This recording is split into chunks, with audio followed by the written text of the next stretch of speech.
வணக்கம் பிரியமானவர்களே. இந்த வாரத்தினுடைய கடைசி கவலைப்படுவதை நிறுத்துங்கள் நிகழ்ச்சியில விசேஷமான செய்தியோடு உங்களை சந்திப்பதிலே மிகுந்த மகிழ்ச்சி அடைகிறோம். இன்றைக்கு பாஸ்டர் நரேஷோடு இணைந்திருக்கிறோம். இந்த நாள் பாஸ்டர் நரேஷ் மிக விசேஷமான ஒரு வார்த்தை மக்கள் கேள்விப்பட போறாங்க. அருமையான சாட்சி பார்க்க போறாங்க இல்லையா? மிக நிச்சயமாக ஒவ்வொரு நாளும் உங்களுக்கு நாங்க சொல்கிற பிரகாரம் இந்த நிகழ்ச்சியுடைய பெயரை போலவே பாஸ்டர், கவலைப்படுவதை நிறுத்துங்கள். உங்களுடைய கவலைகளை நீங்க நிறுத்தும் பொழுது அதிலிருந்து வெளியே வருவதற்கான வழியை நீங்கள் இடத்தில் கண்டறிகிறீர்கள். மிக நிச்சயமாய் அதற்கான மிக முக்கியமான வழியாய் இன்னொரு வார்த்தையும் இந்த நாள் நீங்கள் பெற்றுக்கொள்ள போகிறீர்கள். குறிப்பா இந்த நேரம் நாம பேசும் பொழுது ஒரு ஆர்வத்துக்குரிய விஷயமானது பாஸ்டர். கடந்த வெள்ளிக்கிழமை புனித வெள்ளி, இந்த வாரம் முழுவதும் நாம் இந்த இடத்துல மக்களுக்கு அழைப்பானதை கொடுத்திருந்தோம். இந்த நாள் எப்படியாக இருந்தது? யார் ஒருவர் நம்மோடு இணைந்தவராக இந்த இடத்துல இருந்தாங்களோ அவங்களுக்கு தெரியும். ஆனா இல்லாதவர்கள் இந்த இடத்தில் தெரிந்து கொள்ள நாம் ஒரு மிக முக்கியமான விஷயத்தை தயார்படுத்தியிருக்கோம். சரியா இல்லைங்க பாஸ்? கண்டிப்பா. இந்த நிகழ்ச்சி குறித்து ஆரம்பிக்கும் போது சென்ற வாரம் புனித வெள்ளி எப்படி இருந்தது ஆலயத்திலே மக்கள் பார்க்கும்படியா நான் விரும்பியது நிச்சயமாய் இருவருக்குள்ளும் இதே என்ன வேணால் இந்த நாள் மக்களே பிரச்சனைகளுடைய முடிவு விசேஷமாய் குடும்ப வாழ்க்கையிலே திருமணங்களிலே பிரச்சனைகளை சந்திக்கிற மக்களுடைய வாழ்க்கையின் மேல் பிரச்சனையினுடைய இறுதி அறிக்கை செய்யப்பட்டது. எனவே இதனுடைய ஒரு சிறிய தொகுப்பை நீங்கள் பார்க்கும்படி விரும்புகிறோம். சென்ற வாரம் எல்லா யூனிவர்சல் ஆலயங்களிலும் இங்கே சென்னையிலும் சரி மும்பையிலும் சரி மக்கள் மிக பெரும் அளவிலே தேவனுடைய விடுதலை அனுபவித்தார்கள். இந்த வீடியோ பாருங்கள், தொடர்ந்து நாம் நிகழ்ச்சியிலே இணைந்திருக்கலாம்.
அவர்களுடைய குடும்ப சூழ்நிலையை மாற்றும்படியாக ஆம் தேவனை நாடுகளாக இயேசுவே, இதோ இந்த நேரம் விசுவாசத்தில் நாங்கள் முறையிடுதலை செய்கிறவராய் இருக்கிறோம். யார் தவறு இவருடைய சூழ்நிலையை மாற்றும், இவருடைய வாழ்க்கையை மாற்றும்.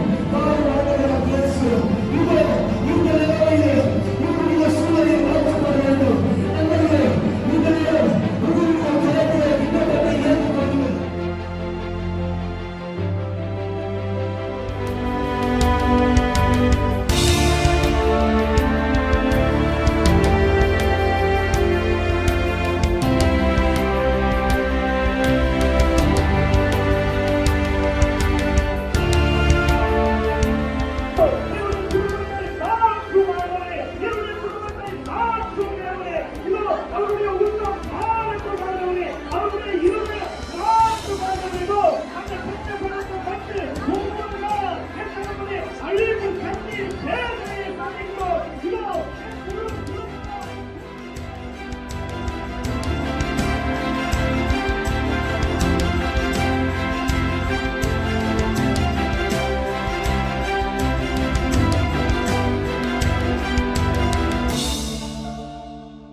மிக நிச்சயமா மக்களையும் இந்த நிகழ்வு எப்படியானதா இந்த இடத்துல இருந்தது நீங்க பார்த்தீங்க. ஆர்வத்துக்குரியது பல மக்களுடைய வாழ்க்கையின் மாற்றத்திற்கான சாட்சி இங்க இந்த இடத்துல நீங்கள் பார்த்தீர்கள். ஒருவேளை நீங்க இந்த வாய்ப்பானதை தவற விட்டிருக்கலாம். ஒருவேளை சொல்லியிருக்கலாம், நான் அங்க போயிருக்கணுமே, நான் இந்த இடத்துல அங்க இணைஞ்சிருக்கணுமே, என்னால் இந்த இடத்துல இணைய முடியலையே. கவலைப்பட வேண்டாம். இந்த நிகழ்ச்சியுடைய பெயரை போல கவலைப்படாதீங்க. இன்னும் வாய்ப்பு உங்களுக்கானதா இருக்கிறது. புனித வெள்ளி இந்த இடத்தில் முடிந்திருக்கலாம், ஆனால் இயேசு இன்னும் மாறாதவராய் இருக்கிறார். அவரிடத்தில் வருகிற ஒவ்வொருவருக்கும் அவர் விடுதலையை இந்த இடத்துல கொடுக்கிறவராய் ஒவ்வொரு வெள்ளிக்கிழமையும் குறிப்பாக எல்லா அசுத்தங்களிலிருந்து மக்களுடைய வாழ்க்கையை விடுதலையாக்க நாம் இந்த விசுவாசனாவில் இருக்கிறோம். குறிப்பாக நேற்று தினம் நாம் தொடங்கியது போல 7 ஜெபங்கள் மக்களுடைய வாழ்க்கையினுடைய ஒவ்வொரு பகுதியிலும் மாற்றமானது இந்த இடத்தில் வரும்படியாக குறிப்பாய் நேற்று தினம் உங்களுடைய அன்பின் வாழ்க்கைக்காய் இந்த விசுவாசத்தினுடைய ஜெபத்தை நாம் தொடங்கினோம். நீங்க யார் உங்களுடைய வாழ்க்கையில் பல கடினங்கள், பிரச்சனைகளை கடந்து போகிற ஒருவராய் இருக்கிறீர்களோ, தேவன் அவர் தன் வல்லமையானதை உங்களுடைய வாழ்க்கையில் வெளிப்படுத்த தயாராக இருக்கிறார். எனவே நீங்கள் இந்த உதவி எண்களில் எங்களை தொடர்பு கொள்ளலாம். ஆலயத்தினுடைய முகவரியை தெரிந்து கொள்ளுங்கள். நேரடியாக ஆலயத்தில் எங்களோடு இந்த கூட்டத்தின் விசுவாசத்தில் இணைகிறவராய் பதில்களை பெற்றுக்கொள்ள நான் இந்த நேரம் உங்களை வரவேற்கிறேன். சரியா இல்லைங்களா பாஸ்டர்? மிக சரியா மக்கள். அதாவது அன்பு அப்படின்னு நம்ம பேசும்பொழுது, உலகத்திலே அதாவது மனுஷர்கள் கண்டிப்பா இன்னொரு மனுஷன் மீது காண்பிக்கிற அன்பு மிக ஆர்வத்துக்குரியது, உண்மை தன்மையானது. ஆனால் இந்த அன்பு அப்படின்னு பேசும்போது, கர்த்தர் எவ்வளவாய் உலகத்தை அன்பு கூர்ந்தார். அதான் வசனம் சொல்லுகிறது பாஸ்டர். அதாவது தேவன் அவ்வளவாய் உலகத்தை அன்பு கூர்ந்தார், தம் ஒரே குமாரனை உலகத்துக்காய் கொடுத்தார். யார் நீங்கள் நிகழ்ச்சியை பார்த்து கொண்டிருக்கீங்களோ இந்த நேரத்துல எங்கே, சென்னையின் எந்த பகுதியில, தமிழ்நாட்டின் எந்த பகுதியில, இந்தியாவுடைய எந்த ஸ்டேட், எந்த மாநிலத்திலிருந்து நீங்க யார் பார்த்து கொண்டிருக்கீங்களோ, வெளிநாட்டில் இருந்து கூட மக்களை கவனிங்களா. ஆண்டவர் நம்மை நேசிக்கிறார். அதாவது நேற்றைய தினம் நம்ம அன்பின் வாழ்க்கைக்காய் மக்கள் மீது விடுதலை அறிக்கை செய்தோம். ஆனால் உண்மையிலே கர்த்தருடைய அன்பு ஏன் விசேஷமானது? கர்த்தருடைய அன்பு அதாவது இது பொதுவா பார்க்க முடியாது. தான் நேசிக்கிறவர்களை மட்டுமல்ல, தன்னை வெறுக்கிறவர்களையும் கர்த்தர் நேசிக்கிறார்.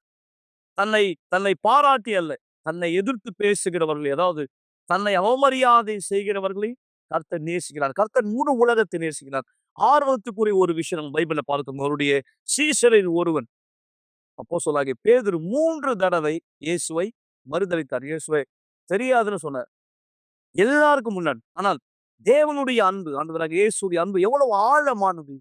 அந்த சீசனுக்காய் ஆண்டவர் ஜெபித்தார் இல்லையா பாஸ்டர்? மிக நிச்சயமாக. இது உலகத்துல பலர் மக்கள் இந்த இடத்துல விரும்பினாலும் செய்ய முடியாத ஒன்றுன்னு சொல்லலாம். ஆனா இயேசு தான் நமக்கான உதாரணமா இந்த இடத்துல காமிச்சார். நம்மை வெறுக்கிறவர்களையும் நேசிக்கிறது. ஆண்டவராக இயேசு இந்த நேரம் யார் நீங்க நிகழ்ச்சியை பார்த்துட்டு இருக்கீங்களோ, குறிப்பா யார் நீங்க குடும்ப உறுப்பினர், நீங்க ஒருவேளை இந்த நிகழ்ச்சியை கேட்டுட்டு இருக்கீங்க, நீங்க டிவிக்கு முன்னாடி இல்லை, ஆனா இந்த சத்தம் உங்களுக்கு கேட்குது. உங்களையும் இயேசுவானவர் நேசிக்கிறவரா இருக்கிறார். உங்களுடைய சூழ்நிலைகள், உங்களுடைய கடினங்கள், உங்களுடைய வாழ்க்கையினுடைய போராட்டங்கள் என்னவானதா இந்த இடத்துல இருந்தாலும் தேவன் அந்த சூழலிருந்து விடுதலையாக்க இந்த இடத்துல தயாராக இருக்கார். குறிப்பா நாம இந்த நேரம் ஒரு சாட்சியை பகிர்ந்து கொள்வது மிக பலனானதா இந்த இடத்துல இருக்கும். ஏன்னா இதுதான் இந்த நபருக்கு இந்த இடத்துல நடந்தது. இந்த நபர் கடந்து போன பல சூழ்நிலைகளில் இவருக்கு தேவன் எப்படியாக உதவி செய்தார். சரியா இல்லைங்களா பாஸ்டர்? மிக நிச்சயமா. அதாவது சாட்சி, இந்த இந்த சாட்சியினுடைய ஒளிபரப்பு நோக்கம் என்ன? ஆண்டவர் நீங்க யாரா இருந்தாலும் மக்களே, எப்படி பேதுருவுக்காய் அவர் வேண்டினார், பின்னாலே பேதுரு அவருக்கு மிகப்பெரிய சாட்சியாய் மாறுவார் என்பதை அறிந்த ஒருவராய் முன்பாக. எனவே நீங்க யார் எங்களை பார்த்துட்டு இருக்கீங்க? ஒருவேளை நீங்க நினைக்கலாம், யாருக்கு என்ன பிடிக்கல, ஏன் தேவனுக்கு கூட என்ன பிடிக்கல, கடவுளுக்கு கூட என்ன பிடிக்கல. ஆனா உண்மை அதுவல்ல. கர்த்தர் உங்களை நேசிக்கிறார். மக்கள் உங்க பிரச்சனை, நீங்கள் புறக்கணிக்கப்பட்டவராய், தள்ளப்பட்டவராய், வெறுக்கப்பட்ட ஒருவராய் உங்களை யோசிக்க வைக்கலாம். ஆனால் நீங்க கர்த்தருடைய அன்பை புரிந்து கொண்டா, அவரை அணுகினா, தேவன் தம் அன்பை உங்களுக்கு வெளிப்படுத்துவார். அதனுடைய ஒரு அடையாளம் தான் உங்கள் வாழ்க்கையில் அவர் செய்கிற அற்புதம். இதோ இந்த மகளுடைய வாழ்க்கையில் நடந்த அற்புதத்தை கவனிங்க. சாட்சியை தொடர்ந்து நம் நிகழ்ச்சியில முன்னோக்கி செல்லலாம். வணக்கம், என் பேர் விக்னேஸ்வரி. நான் ஒரு பிரச்சனையை சந்தித்திருந்தேன். அதனால இந்த ஆலயத்துக்கு நாங்க வந்தோம்.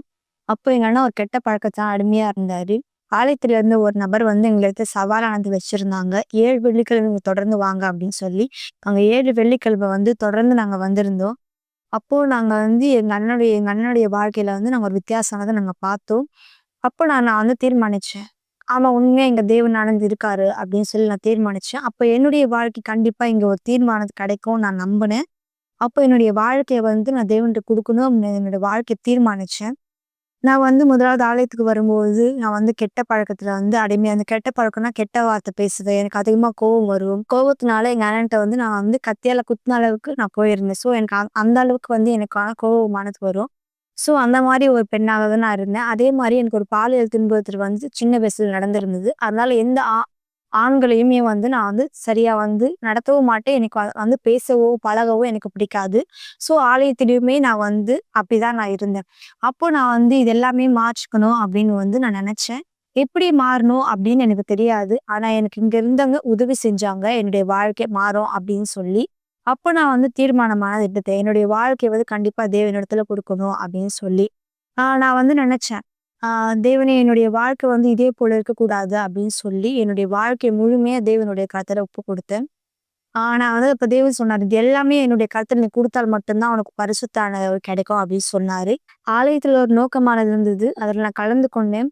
அப்ப வந்து என்னிடத்துல எது எந்தெல்லாம் வந்து மைனஸா இருந்ததோ அது எல்லாமே வந்து நான் தேவனுக்காக மாற்றிக்கினேன். ஆனா எனக்கு மாற்றும்போது எல்லாமே கஷ்டமா இருந்தது.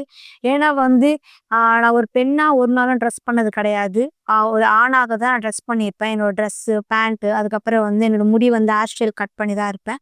ஏன்னா வந்து என்னுடைய தற்காப்புக்காக நான் பாதுகாக்கணும், என்ன பாதுகாத்துக்கணும் அப்படின்னு சொல்லி தான் நான் வந்து அந்த மாரி உடைகள் நான் உடுத்துனேன். அதுக்கப்புறமா வந்து அது தேவனுக்கு விருப்பம் இல்லாதது. அது வந்து நம்ப மத்தவங்களுக்கு மேல தேவனுக்கு மேல எதையும் நம்ம வைக்கக்கூடாது அப்படின்னு நான் தெரிஞ்சுக்கினேன். அத நான் வந்து மாத்திக்க ரொம்பவே கஷ்டமா எனக்கு இருந்தது. அதையும் நான் மாற்றிக்கினேன். நான் வந்து என்னோட வீட்ல என் வித்தியாசத்த எனக்காக பார்த்தாங்க. ஆலயத்துல ஒரு குழுவான இருந்தது. அந்த குழு யூடிஎஃப்பா இருந்தது. அந்த இடத்துல வந்து வித்தியாசமா எங்களுக்கு வந்து கத்துக் குடுத்திருந்தாங்க. என்னன்னா, விசுவாசம்னா என்ன? அப்படின்னு கத்துக் குடுத்திருந்தாங்க. அதுல வந்து விசுவாசம்னா என்ன? அப்படின்னு நான் வந்து யோசிச்சேன். விசுவாசம்னா எனக்கு என்னன்னு சுத்தமாவே தெரியாது. அப்ப நான் வந்து அங்க இருக்கிறவங்ககிட்ட நான் கேட்டேன். விசுவாசம்னா என்ன? அத எப்படி பயன்படுத்தணும்? அப்படின்னு நான் வந்து கேட்டிருந்தேன். அப்ப நான் வந்து இல்ல, ஒரு நாளும் நம்ம வந்து காலையில எந்திச்சு நம்ம ப்ரேயர் பண்ணணும் அப்படின்னு சொல்லிக் குடுத்திருந்தாங்க. நான் வந்து ரொம்ப அதிகமாவே தூங்குவேன். எனக்கு வந்து காலையில ஏந்திச்சுக்கிறதுலாம் எனக்கு பிடிக்காது.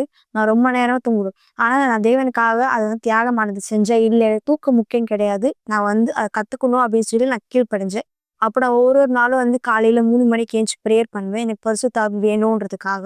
அதுக்கப்புறம் வந்து நான் ஸ்கூலுக்கு போம்பொழுது, ஸ்கூல்ல தனிமையா இருக்கும்பொழுது, அதுக்கப்புறம் லஞ்ச் டைம்ல கிடைக்கும்போது, அப்பல்லாம் நான் என்ன செய்வேன்னா தேவன் எனக்கு வேணும். எனக்கு பரிசுத்த ஆவி வேணுன்றதுக்காக, என்னோட தனிமையான நேரத்த கூட தேவனுக்காக மட்டும் தான் ஒதுக்குனேன்.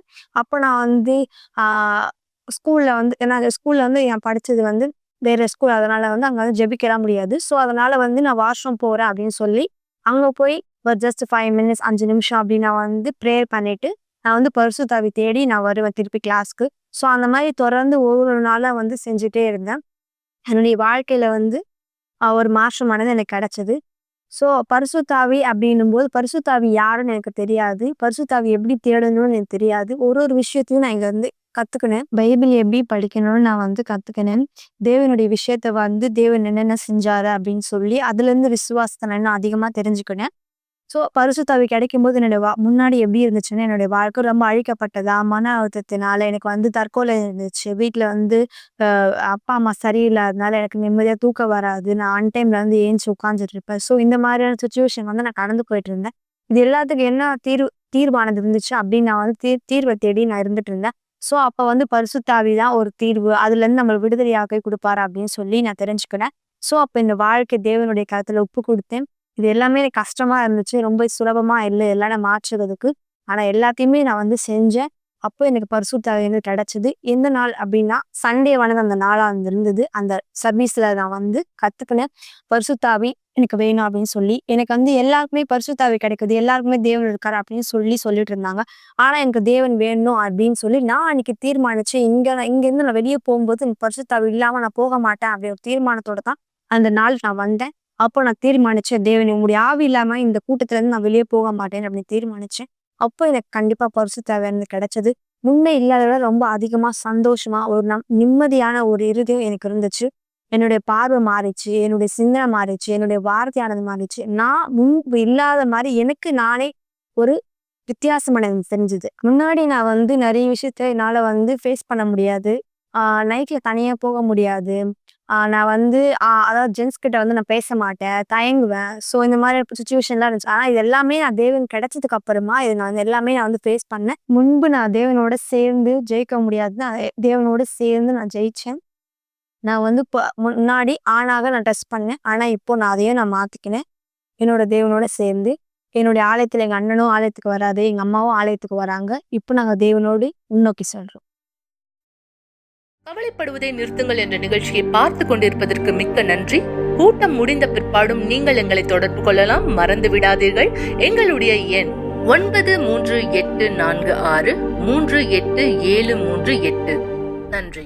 மீண்டும் உங்களை நிகழ்ச்சியிலே வரவேற்கிறோம் மக்களை. இந்த சாட்சி பஸ் நிறைய கண்டிப்பாய் மக்கள் புரிந்து கொள்ள முடியும். அவங்க யாரா இருந்தாலும் தேவனை அணுகிற தருணம். கர்த்தர் அன்பை வெளிப்படுத்துகிறார். நாளை ஞாயிற்றுக்கிழமை காலை 9:30 மணி நிறுத்தப்பட்டவரும் சரி, ஏதோ ஒரு காரணத்துக்காய் நீங்க ஆலயத்துக்கு வருவதை நிறுத்தி இருக்கலாம். இல்ல ஆண்டவர் மேல சலிப்படைந்து இருக்கலாம். மற்றவர்களுடைய கருத்துக்கள் உங்களை பலவீனம் அடைய செய்திருக்கலாம். ஆனால் கர்த்தர் அன்பு மாறவில்லை மக்கள். தேவன் உங்களை திரும்ப அழைக்கிறார். Come back. நீங்கள் திரும்ப அவரை நோக்கி வரும்போது நீங்கள் பார்ப்பீர்கள். தேவனுடைய அன்பு உங்கள் மீது இன்னும் அதிகமாய் வெளிப்படுத்தப்படுவதை நீங்கள் பார்ப்பீர்கள். எனவேதான் நாளை ஒரு சிறப்பு அழைப்பு கொடுக்கிறோம். தொலைபேசியிலே தொடர்பு கொள்ளுங்கள். மேலும் விவரங்களுக்கோ விளக்கங்களுக்கோ எங்களை அணுகலாம். கண்டிப்பாய் நாளை கூட்டம் உங்களுக்கும் குடும்பத்தாரும் ஒரு மாபெரும் வல்லமையினுடைய அனுபவமாய் நிச்சயமாய் இருக்கும் என்பது எந்த சந்தேகம் இல்லை. அதே சமயத்திலே நான் முன்வைக்க போகிற இன்னொரு சாட்சி பாஸ்டர் நரேஷ், பல மக்கள் குறிப்பாய் கடந்து போகிற ஒரு பிரச்சனைன்னு சொல்லலாம் இல்லையா? ஸோ மிக நிச்சயமாக இந்த பிரச்சனையானது இந்த இடத்துல பெயர் கூட சொல்ல வேண்டியதில்லை. நாம இப்படியான ஒரு கேள்வி கேட்டா, உங்களுடைய மிகப்பெரிய பிரச்சனையானது என்ன? மக்கள் இந்த பிரச்சனையுடைய பெயரை அறிந்தவரா இருக்காங்க. உங்களுடைய பொருளாதார வாழ்க்கையில் நீங்க சந்திக்கிற கடினங்கள். இன்னைக்கு எத்தனை மக்கள் கடன் பிரச்சனையோடு கூட இந்த இடத்துல இருக்காங்க? இன்னைக்கு எத்தனை மக்கள் தன்னுடைய பிள்ளைகளுடைய தேவைகளை சந்திக்க முடியாத ஒரு பெற்றோரா இந்த இடத்துல இருக்காங்க? வீட்டுக்குள்ளாக இந்த இடத்துல மக்கள் சமாதானத்தை இழக்கிறாங்க, சந்தோஷத்தை இழக்கிறாங்க. குறிப்பா ஒரு பிரச்சனை மற்றொரு பிரச்சனை இந்த இடத்துல உருவாக்கக்கூடிய ஒன்றாக இந்த இடத்துல இருக்குமே ஆனா, ஸோ அந்த பிரச்சனை மக்களுடைய பொருளாதார வாழ்க்கையில் இருக்கிற ஒரு கடினம், அவர்களுடைய வேலை, வியாபாரங்களில் சந்திக்கிற அந்த போராட்டம். சரியா இல்லைங்க பாஸ்டர்? இதுதான் சரியா? மோசமான சூழ்நிலையா இருக்கு. மிக நிச்சயமா எத்தனை பேர் கடனால், அதாவது வாழ்க்கையை தொலைச்சவங்களா, நிம்மதியை தொலைச்சவங்களா இருக்காங்க. ஆனால் கர்த்தர் நேசிக்கிறவர். இந்த கடலிலே மூழ்கிற நீங்களும் கண்டிப்பா வெளியே வர முடியும். விசேஷமா இந்த சாட்சி மக்களை உங்களுக்கு மிகப்பெரிய ஆதாரமா இருக்கும். இவருடைய நிலைமை என்ன, இன்னைக்கு இவருடைய சூழ்நிலை என்ன. எனவேதான் நம்ம மக்களுக்கு சிறப்பு அழைப்பு கொடுக்க போகிறோம். திங்கட்கிழமை இரவு 7 மணி எங்களோடு யூனிவர்சல் ஆலயத்தில் எந்த சபையில், எந்த கிளை சபையிலே இணையலாம். மவுட்டோர், பெரம்பூர், கொடுக்குப்பேட்டை, அண்ணா நகர். இரவு 7 மணி உங்கள் பொருளாதார நெருக்கடிகளை ஜெயிக்க முடியும். மக்களே, இந்த சாட்சியை தொடர்ந்து ஒரு டம்ளர் தண்ணீர் ஆயத்தப்படுத்திக் கொள்ளுங்கள், ஒரு பாட்டில் தண்ணீர். நாம் இந்த சாட்சியை தொடர்ந்து ஜெபத்தில் இணைய போகிறோம். கர்த்தருடைய அன்பு உங்களுக்கும் குடும்பத்தாருக்கும் வெளிப்படும்படியா நாம் சாட்சி பார்க்கலாம். எல்லாருக்கும் வணக்கம். என் பேரு ரோஜேஷ். நான் சரியா இந்த யூனிவர்சல் ஆலயத்துக்கு வரதுக்கு முன்னாடி என்னுடைய வாழ்க்கையில ரொம்பவும் அழிக்கப்பட்ட ஒரு நிலைமையை தான் இருந்துச்சு. சொல்லப்போனா நான் 10வது வந்து ஃபெயிலான ஒரு நபரா இருந்தேன். இதனால என்னுடைய ஃபேமிலியில என் அப்பா, என்னுடைய அம்மா இருக்கட்டும், இவங்க வந்து என்ன வந்து ஒரு மரியாதை கொடுக்காத ஒரு நபரா இருந்தாங்க. என்னை ரொம்ப கஷ்டப்படுத்தக்கூடியவங்க. ஒரு பிரச்சனையில என் அம்மா என்கிட்ட இந்த வார்த்தையை கூட சொல்லியிருந்தாங்க. "நீ உயிரோடு இருக்கிறது இறந்தாலே நல்லா இருக்கான்னு" சொல்லிட்டு. ஏன்னா நான் 10வது ஃபெயிலான ஒரு காரணத்தினால எனக்கு வந்து நண்பர்களுடைய சகவாசமானது இல்ல. அதனால வந்து யாருக்குன்னா ஃபெயிலான பசங்க, என்னோட பெரிய பசங்க அவங்க கூட போய் நான் சுத்த ஆரம்பிச்சிருந்தேன். அவங்க கிட்ட இருந்து ஒரு தவறான பழக்கம் கத்துருந்தேன். குடிக்க ஆரம்பிச்சேன், சிகரெட் குடிச்சேன், நான் வந்து பாக்கு போட்டேன், என் கஞ்சா கூட அடிச்சிருக்கேன், ஆபாச படம் நான் பார்க்கக்கூடிய நபர். இது எல்லாமே நான் 16 வயசுல செய்ய ஆரம்பிச்சேன். இதனால என் வீட்டுக்குள்ள என்ன வந்து ஒரு மரியாதை இல்லாத ஒரு நபரா இருந்தேன். என் குடும்பத்தின் மத்தியில எல்லா நேரமும் நான் வந்து புறக்கணிக்கப்பட்டேன். நான் என்ன பண்ணேன், இன்னும் அதிகம் இந்த தவறை நான் செய்ய ஆரம்பிச்சேன். பசங்க கூட போறது, பைக்ல சுத்துறது, நைட்ல போற ஒரு பசங்கள போட்டு அடிக்கிறது. ஒரு சிலர் டைம்ல வேலை முடிச்சுட்டு ஒரு சிலர் ஃபேமிலியில இருக்கிறவங்க வருவாங்க. அவங்கள கூட என்ன பண்ணுவோம்னா, நான் நிறுத்தி வழிமறிச்சு, சும்மா விளையாட்டுக்காக அவங்கள வந்து அடிச்சு, அந்த இடத்துலருந்து ஓட விடுவோம். அந்த மாரி ஒரு தவறு கூட நான் செஞ்சிருக்கேன் நானு. இந்த மாரி என்னுடைய வாழ்க்கையானது ரொம்பவும் ஒரு மோசமான ஒரு நிலைமைய தான் பொறந்துச்சு. இது எல்லாமே நான் செஞ்சாலும், எங்களுக்கு வந்து அந்த நேரத்துல ஒரு திருப்தியானது இல்ல. அதனால என்ன பண்ணோம்னா, அதிகமான ஒரு போதை பழக்கம் நான் எடுத்துக்க ஆரம்பிச்சேன். குடிக்க ஆரம்பிச்சிருந்தேன். அந்த குடிக்கு நான் வந்து 16 வயசுன்றதுனால, அந்த டைம்ல என் கையில வந்து காசு ஆனது இல்ல. காசு இல்லாத ஒரு காரணத்தினால நான் என்ன பண்ணுவேன்னா, எங்க அப்பா பாக்கெட்ல வந்து போய் காசு எடுப்பேன் அவருக்கு தெரியாம. எங்க அம்மா தெரியாம பீரோ சாவி ஒரு சாவி நான் வச்சிருந்தேன். அவங்க வீட்ல இல்லாத டைம்ல நான் அங்கருந்து காசு எடுப்பேன். நான் போய் பசங்க கூட சேர்ந்து திருப்பி இதுல வந்து சரக்கானது வாங்கலாம், குடிக்கலாம் அப்படின்ற மாரி இருந்தேன். இப்படிதான் என் வாழ்க்கையானது ரொம்ப அழிக்கப்பட்ட ஒரு நிலைமையில இருந்துச்சு. எனக்கு வந்து வீட விட சொல்லப்போனா, என்னுடைய ஃப்ரெண்ட்ஸுங்க தான் எனக்கு ஜாஸ்தி. ஃப்ரெண்ட்ஸுங்க தான் ஒரு முக்கியமான ஒரு சூழ்நிலையில நான் இருந்தேன். ஒரு நாள் வந்து இந்த மாரி ஃப்ரெண்ட்ஸுங்க கூட சேர்ந்து நாங்க வந்து அப்போ ஜிம்னாஸ்டிக்லாம் பண்ணுவோம். அந்த மாரியான ஒரு சூழ்நிலையானது பண்ணும்போது தான் யூனிவர்சல் ஆலயத்திலிருந்து ஒரு தேவனுடைய மனுஷன் அந்த இடத்துல வந்திருந்தாரு. வந்து எங்கள வந்து ஒரு அழைப்பிதழானது கொடுத்திருந்தாரு. உங்களுக்கு திறமையானது இருந்தா நீங்க என்ன பண்ணலாம்? வாலிப கூட்டமானது இருக்கு. இந்த வாலிப கூட்டத்த நீங்க வாங்க. வந்து உங்களுடைய திறமைய காண்பிங்கன்னு சொல்லிட்டு. நான் அந்த நேரம் தான் நாங்க வந்தோம். அந்த இடத்துல நாங்க வரும்போது தான், நாங்க ஒரு டான்ஸ் மூலியமா ஒரு ஜிம்னாஸ்டிக் பண்ணலாம் அப்படின்னு சொல்லிட்டு தான் நான் வாலிப கூட்டத்துல நான் வந்தேன். வந்த முதல் கூட்டத்துலயுமே ரொம்ப ஒரு வித்தியாசமான ஒரு உணர்வானது இருந்துச்சு. ஏன்னா வெளியில இருக்கக்கூடிய நண்பர்களுடைய பார்க்கிலும், வெளியில இருக்கக்கூடிய இடத்த விட நான் இந்த இடத்துல பார்க்கும்போது ஒரு வித்தியாசத்தை ஏற்படுது. அந்த இடத்துல வந்து நாங்க டான்ஸ் ஆடியிருந்தோம். அந்த இடத்துல ஒரு என்ஜாய்மெண்ட் நாங்க பண்ணியிருந்தோம். ஆனா, அந்த கூட்டம் முடிவுல ஒரு ஜெபமானது எனக்கு செஞ்சிருந்தாங்க. அந்த ஜெபம் செஞ்சு முடிச்ச உடனே, நான் என்ன ஆச்சுன்னு தெரியல. நான் ஒரு மயக்கம் அடிச்சு கீழ விழுந்தேன் நானு. எனக்குள்ள உடம்புக்குள்ள ஏதோ ஒரு வித்தியாசமான ஒரு உணர்வு இருந்துச்சு. எனக்குள்ள ஏதோ விட்டு வெளிய போன மாரி நான் உணர்ந்தேன் நானு. அந்த நேரத்துல நான் இப்ப ஒரு தேவனுடைய மனுஷனிடத்த கேட்டிருந்தேன். எனக்கு என்ன ஆச்சு அப்படின்னு கேட்டிருந்தேன். அப்ப அவர் சொல்லியிருந்தாரு, "இந்நாள் வரையிலும் நீ ஒரு அசுத்த ஒரு பாதிக்கப்பட்ட ஒரு நபரா இருந்த. இந்த ஜெபத்திலிருந்து நீ வெளிப்படுத்தப்பட்ட" அப்படின்னு சொல்லியிருந்தார். பிற்பாடு நான் என்ன பண்ண ஆரம்பிச்சேன்னா, வெளியில இருக்கக்கூடிய நண்பர்களுடைய சகவாசத்தோட இந்த ஆலயத்திற்குள்ள வரும்போது நான் அநேக ஃப்ரெண்ட்ஸுங்க எனக்கு கிடைச்சிருந்தாங்க. நான் என்ன பண்ணேன்னா, இந்த ஃப்ரெண்ட்ஸுங்கிட்ட பேச ஆரம்பிச்சேன். இவங்க ஆலயத்துக்கு ஒரு முறையும் என்னை வரும்படியாக எனக்கு அழைப்பிதழானது குடுத்திருந்தாங்க. நான் தொடர்ந்து ஆலயத்துக்கு நான் வர ஆரம்பிச்சேங்க. வரும்போது ஒவ்வொரு கூட்டத்திலயும் ஒவ்வொரு வித்தியாசமானத நான் கத்துக்கிட்டேன். ஒரு செய்திய நான் பெற்றுக்கொண்டேன். இந்த பிரச்சனையானது எனக்கு சீக்கிரமா முடியல. நான் ஆலயத்திற்குள்ளாக வந்தாலும் புதன்கிழமையானது வந்திருந்தேன், வெள்ளிக்கிழமையானது வந்திருந்தேன். என்னுடைய விடுதலைக்கான கூட்டத்தில கலந்து ஞாயிற்றுக்கிழமை கலந்தேன். ஆனா என்னுடைய பழைய ஃப்ரெண்ட்ஸ் என்ன இன்னும் விடல. நான் சர்ச்சுக்கு போறத சொல்லி என்ன கிண்டல் பண்ண ஆரம்பிச்சிருந்தாங்க. ஒரு சில நேரத்தில எனக்கு ஃபோன் பண்ணி என்ன அவமானப்படுத்துனாங்க. "என்ன சர்ச்சுக்கு போய் என்ன பாஸ்டர் ஆவ போறியா?" அப்படின்ற மாரி ஒரு வார்த்தையானது கூட கேட்டிருந்தாங்க. நான் சர்ச்சுக்கு வந்திருந்தாலும், சர்ச்சை முடிச்சுட்டு வாலிப கூட்டம் முடிச்சு நான் வெளிய போகும்போது, சிகரெட் புடிச்சுட்டு நான் போவேன் நானு. என்னோட சர்ச்ல இருக்கக்கூடிய பசங்க என் கூட வருவாங்க. அவங்க சொல்லுவாங்க, "இது மாரி செய்யாத, இது தவறு" அப்படின்னு சொல்லிட்டு. ஆனா இருந்தாலும் நான் இந்த சிகரெட்டானத புடிச்சுட்டு நான் போவேன் நானு. சர்ச்சுக்குள்ள பார்க்கும்போது ஒரு நல்ல பையனா நான் காமிச்சுப்பேன். ஆனா சர்ச்ச விட்டு நான் வெளிய போகும்போது, அதே போதை பழக்கம், அதே பழைய வாழ்க்கையில இருக்குது, அதே அப்பா, அம்மாக்கு கீழ்ப்படியாது, இந்த மாரி தான் இருந்தேன் நானு. ஆனா, ஒரு போதகர் முன்னாடியும், ஒரு தேவனுடைய மனுஷன் முன்னாடி போய் முன்ன ஒரு பரிசுத்தமான ஒரு நபரா நான் காமிச்சுக்கிட்டேன் நானு. அந்த அசுத்த ஆவி எனக்குள்ளாக இருந்து எது வெளிய போச்சோ, அது எனக்குள்ளாக இருந்து முழுமையா போகல. அப்போ வந்து நான் புதன்கிழமை கூட்டத்துல நான் வந்தேன். புதன்கிழமை கூட்டத்துல மெய்யான விடுதலை எப்படி நம்ம பெறணும்னு சொல்லிட்டு நம்மளுக்கு கத்துக் குடுத்துருந்தாங்க. மெய்யான விடுதலையான நம்ம எப்போ பெறுவோம்னா, நமக்குள்ளாக இருக்க பரிசுத்த ஆவி பெறும்போது மட்டும் தான் மெய்யான விடுதலை பெறும்னு சொல்லியிருந்தாங்க. அப்ப எனக்கு பரிசுத்த ஆவி நிச்சயமா எனக்கு என்னன்னே தெரியல எனக்கு அப்போ. பரிசுத்த ஆவினா என்னன்னு கூட நான் கேட்டிருந்தேன். அப்போ ஒரு தேவனுடைய மனுஷன் எனக்கு உணர்த்திருந்தாரு. இயேசுவுடைய ஆவி தான் பரிசுத்த ஆவி.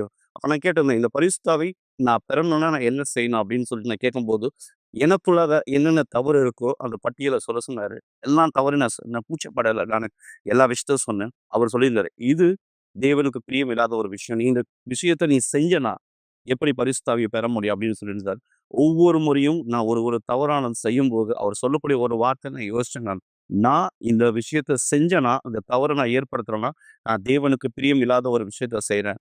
நான் இத செய்யக்கூடாது அப்படின்னு சொல்லிட்டு நான் புரிஞ்சுக்கிட்டேன். ஆனா இருந்தாலும் எனக்குள்ள அந்த பெறலானது இல்ல. நான் வந்து தேவனுக்கு பிடிச்ச விஷயத்த செய்றதுக்கு. அப்ப நான் புரிஞ்சுக்கிட்டேன். நான் முதலாவது விடுதலை பெறணும்னு சொல்லிட்டு. வெள்ளிக்கிழமை கூட்டத்துல வாங்க, நான் வந்து விடுதலையானது பெற்றுக்கொண்டோம். முழுமையான மனம் திருந்துதல் நான் ஏற்படுத்தினேன். ஆண்டவரே நான் இனியும் நான் இந்த தவற நான் செய்ய மாட்டேன். நான் என் வாழ்க்கையில வந்து நான் முழுமையா நான் மாறணும் அப்படின்னு சொல்லிட்டு நான் கேட்டிருந்தேன். அந்த நேரம் நான் புதன்கிழமை கூட்டத்துல வரும்போது நான் புரிஞ்சுக்கிட்டேன். இந்த கூட்டம் எனக்கான கூட்டம்னு சொல்லிட்டு. இப்ப என்ன நான் பண்ணேன்னா, நான் தவறான செயல் எந்த இடத்துல நான் செய்றேன். என்னோட தவறான நண்பர்களுடைய சகவாசம். முதல்ல நான் நண்பர்களுடைய சகவாசத்த துண்டிச்சேன்.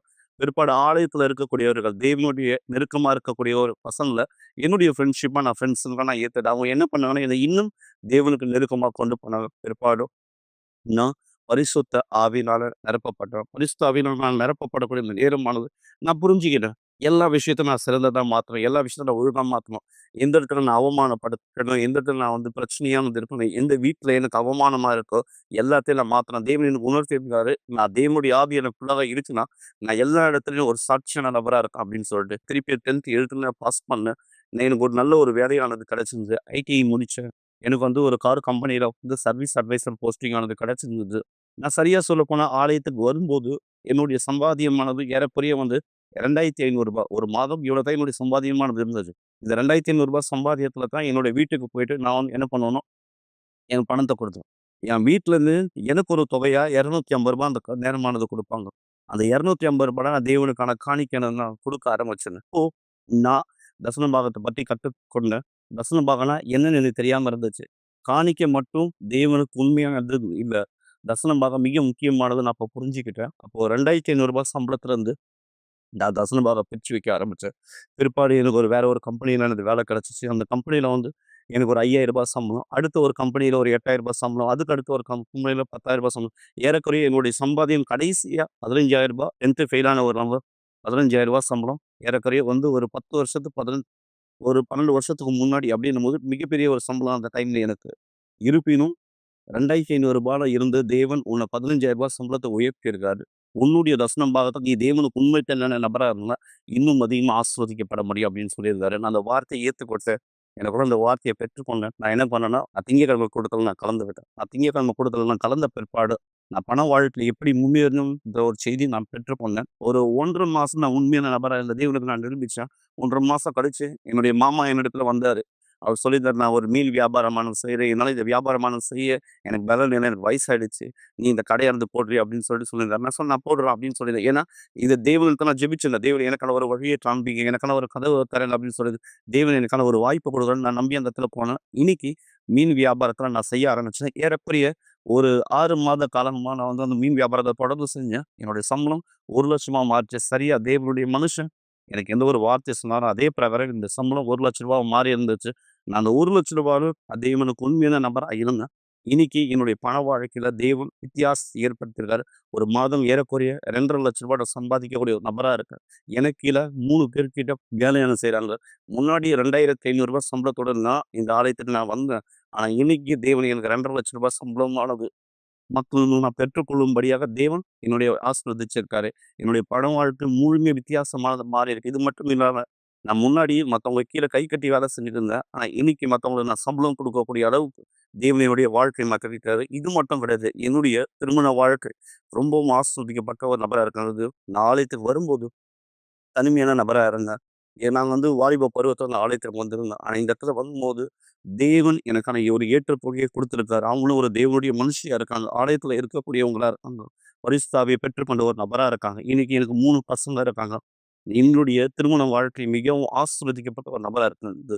எல்லாவற்றுக்கும் மேலாக என்னுடைய திருமண வாழ்க்கையோட என்னுடைய ஆரோக்கியம் நிச்சயமா தேவனுடைய பரிசுத்த ஆவியினால எனக்கான பலனை கொடுத்திருக்காரு. எல்லாவற்றுக்கும் மேலாக என்னுடைய பெரிய ஆசீர்வாதம் தேவன் எனக்கு கொடுத்த பரிசுத்த ஆவியானது. இந்த பரிசுத்த ஆவி எனக்குள்ளாக இரும்போது நான் முழுமையான ஒரு உறுதியை நான் உணர்றேன். தேவன் எனக்குள்ள இருக்கிறார். என்னுடைய வாழ்க்கை முன் இருந்ததற்கும் இப்போதும் தேவன் முழுமையான ஒரு மாற்றத்தை கொடுத்திருக்கிறாரு.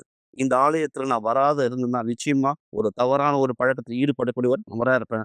ஒரு குடிச்சிட்டு இருப்பேன். ஏன் ஒண்ணு நான் ஜெயில்ல இருந்திருப்பேன். இல்ல நான் செத்து கூட நான் போயிருப்பேன். ஏன்னா இப்படிப்பட்ட ஒரு நபரா நான் வெளியே வாழ்ந்திருந்தேன். ஆனா எப்போ நான் இந்த ஆலயத்தை நான் தேர்ந்தெடுத்தனோ, நான் தீர்மானித்தேன். தேவன் என்னுடைய வாழ்க்கையை மாத்த விரும்புறார். இந்த வாழ்க்கை வந்து தேவன் என்னை முழுமையா மாத்துறதுக்கான ஒரு ஆக்கமானது. இன்னைக்கு நான் தேவனுடைய ஊழியத்தை ஒரு செய்யக்கூடிய ஒரு நபரா இருக்கேன். ஆலயத்துல துணையாளரா இருக்கேன். என்ன மாதிரி யார் கஷ்டப்பட்டாங்களோ அவங்க எல்லாருக்கும் ஒரு உதவி செய்யக்கூடிய இடத்துல தேவன் இந்த நேரம் என்ன மாத்திருக்காரு. தேவன் என்னை மாத்தினது மட்டும் அல்லாம மத்தவங்களுக்கு நான் ஊழியம் செய்யக்கூடிய அளவுக்கு எனக்கான பலனை கொடுத்திருக்காரு. எனக்கு பலன் கொடுத்த இந்த தேவனுக்கு நான் மிகவும் நன்றி செலுத்துறேன். கவலைப்படுவதை நிறுத்துங்கள் என்ற நிகழ்ச்சியை பார்த்து கொண்டிருப்பதற்கு மிக்க நன்றி. கூட்டம் முடிந்த பிற்பாடும் நீங்கள் எங்களை தொடர்பு கொள்ளலாம். மறந்து விடாதீர்கள். எங்களுடைய எண் 9346387738. நன்றி. ஒருவரும் உங்களுக்கு வெளிச்சத்தின் நாளை கொடுக்காவிட்டாலும் அல்லது உங்களுடைய சத்தத்தை கேட்பதே பாரமாக தோன்றினாலும் உங்களுக்கு தேவையான பலத்தையும் நம்பிக்கையும் பெறுவதற்கான ஒரே வழி ஜெபம். தயவு செய்து உங்கள் கண்களை மூடியிருங்கள். இது ஜெபத்தின் நேரமாயிருக்கிறது. எங்கள் ஆண்டவராகிய இயேசுவே, என் தேவாவியானவரே, உம்முடைய வல்லமை இந்த மக்கள் ஒவ்வொருவரை இந்த தொழும்படியா என்று நான் கேட்கிறேன். இன்றைய குறிப்பாக இந்த பிரச்சனையினால் எத்தனை பேர் பாதிக்கப்பட்டவராய் இந்த இருக்கிறார்கள். கடன்கள், தரித்திரங்கள், ஏமாற்றங்கள், இன்றைய பொருளாதார வாழ்க்கையினுடைய சூழ்நிலை ஒன்று மற்றொரு பிரச்சனைக்கு வழிவகுக்கக்கூடியதா இருக்கிறது. எனவேதான் என் ஆண்டவரின் தேவனை உம்முடைய வல்லமையானதை இந்த மக்களுடைய வாழ்க்கையில் இந்த வெளிப்படுத்த இடத்தில் கேட்கிறேன். இந்த சூழ்நிலை இவர்களுடைய வாழ்க்கைக்குள்ளாக மாற்றப்படுவதாகும்.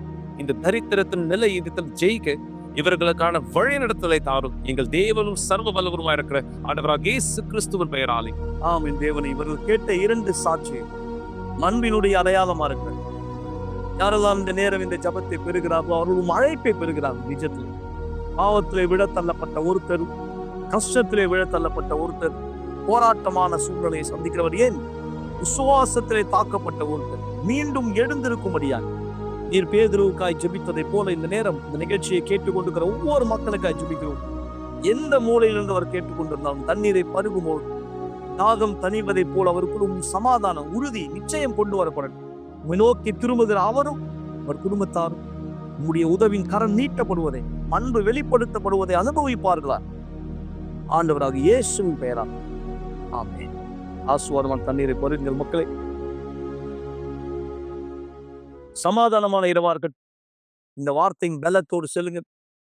நாளை காலை 9:30 மணி, மேலும் திங்கள் இரவு 7 மணி உங்களை நான் ஆலயத்தை சந்திப்போம்.